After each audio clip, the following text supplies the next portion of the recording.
तो महाराज द्रौपदी जी अब सब यहां चले जाते हैं।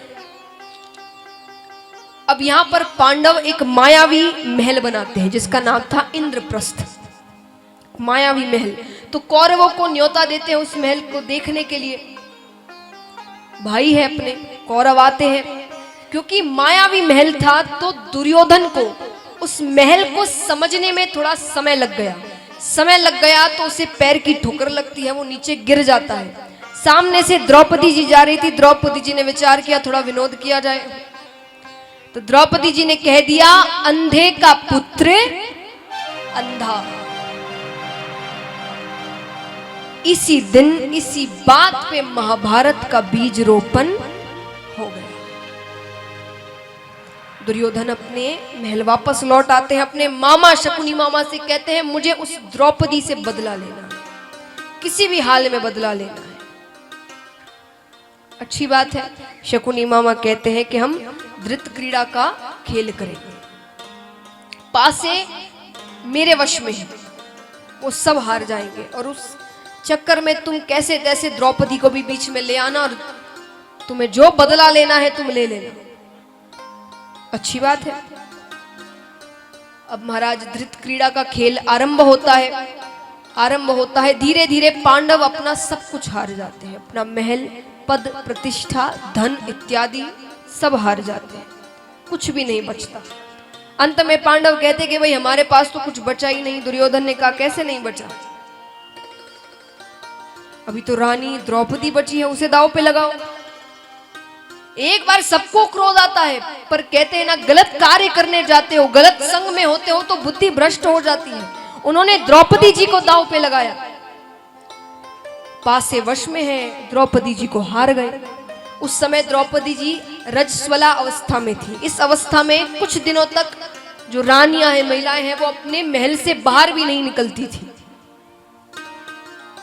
रजस्वला अवस्था में अपने कमरे में। दुशासन से कहते हैं जाओ उसे मेरे पास लेकर आओ। केश पकड़कर खींचते हुए दुशासन जाते हैं, उनके केशों को पकड़ते हैं, खींचते हुए लेकर आ रहे हैं। वो प्रार्थना कर रही है, मुझे बाहर मत लेकर जाओ, मैं इस अवस्था में हूं, मैं बाहर राजा के सामने नहीं जा सकती, मुझे मत लेकर जाओ। पैरों में गिरती है, ठोकर मारते हुए खींचते हुए उन्हें लेकर आ रहे हैं। सभा के बीच पटकते हैं। सब बैठे हैं, द्रोणाचार्य जी बैठे हैं, भीष्म पितामह बैठे हैं, महाराज बैठे हैं, महारानी बैठी है, सभा में जितने लोग थे सब बैठे हैं। दुर्योधन कहता है निर्वस्त्र किया जाए। महिलाओं का ऐसा अपमान, नारियों का ऐसा अपमान दैत्यों की सभा में भी कभी नहीं हुआ था।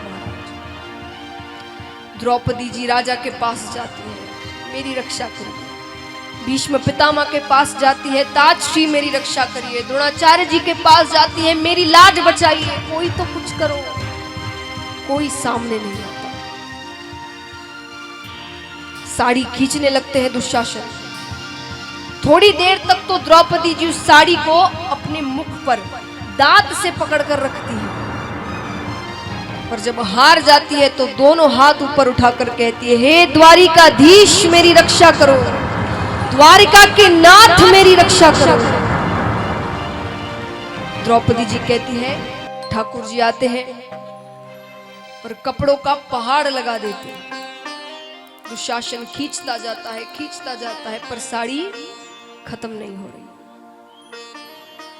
अब महाराज इस धृत क्रीड़ा के खेल के बाद उन्हें दंड भी मिलता है, वनवास दिया जाता है, पद प्रतिष्ठा, उनका महल, उनका राज्य सब उनसे छीन लिया जाता है।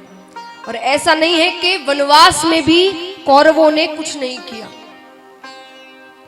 कई प्रयास किए कि वो वनवास से कभी वापस ही ना आए, लाक्षागृह इत्यादि।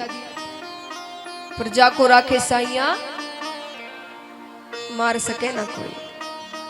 ठाकुर जी उनके साथ थे। वनवास पूरा करने के बाद पांडव वापस आते, अपना राज्य मांगते। दुर्योधन ने कहा अगर राज्य चाहिए तो युद्ध करो और राज्य ले जाओ। ठाकुर जी के पास सभी जाते हैं कि उसने कह दिया युद्ध के बिना तो एक भी राज्य नहीं मिलेगा। आप जाइए उससे बात करने। तो ठाकुर जी शांति दूत बनकर जाते हैं दुर्योधन के पास। यहां शकुनी मामा ने दुर्योधन से कहा कि सुनो, कृष्ण को अपनी ओर ले लो, वो तुम्हारी ओर हो गया ना, तुम्हें दुनिया में कोई नहीं हरा सकता। ये तो छोटा सा युद्ध है, तुम कैसे भी उसे अपनी ओर ले लो। भोजन बनवाओ, 56 भोग बनवाओ, खूब स्वागत करना, आओ भगत करना। अच्छी बात है। ठाकुर जी आते हैं, दुर्योधन से मिलते हैं, दुर्योधन से कहते हैं, दुर्योधन ने कहा बातें बाद में करेंगे, आप भोजन करिए। ठाकुर जी ने कहा मैं पहले जिस काम के लिए आए हूं वो काम कर लूं।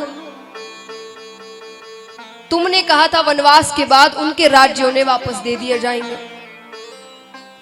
दुर्योधन ने कहा मैं तो कोई राज्य नहीं देने वाले युद्ध के बिना। ठाकुर जी कहते पूरा राज्य मत दो, तुम उन्हें 5 गांव दे दो। 5 पांडव है, 5 पांडवों के 5 गांव, एक एक गांव वो संभालेंगे, वो उतने में ही खुश है। दुर्योधन ने कहा युद्ध के बिना मैं सुई भर भूमि भी नहीं दूंगा। ठाकुर जी ने कहा अच्छी बात है। दुर्योधन ने कहा आइए 56 भोग बनाया मैंने आपके लिए, मिलकर भोजन करते। ठाकुर जी ने कहा भोजन 2 ही समय पर किसी के यहां करना, 2 ही शर्तों में। पहली शर्त, या तो जो भोजन करा रहा है उसके मन में बहुत प्रेम है, वो सच्चे मन से आपको भोजन कराना चाहता है अपने घर पर, या आपको बड़ी जोर की भूख लगी हो तो जहां भोजन मिल जाए वहां कर लो। तो ठाकुर जी कहते हैं यहां तो दोनों ही चीजें नहीं है, ना तो मुझे तुम्हारे मन में इतना सा भी प्रेम लग रहा है और ना मुझे इतनी भूख लगी है। मैं तो विदुर जी के यहां जाकर भोजन करूंगा।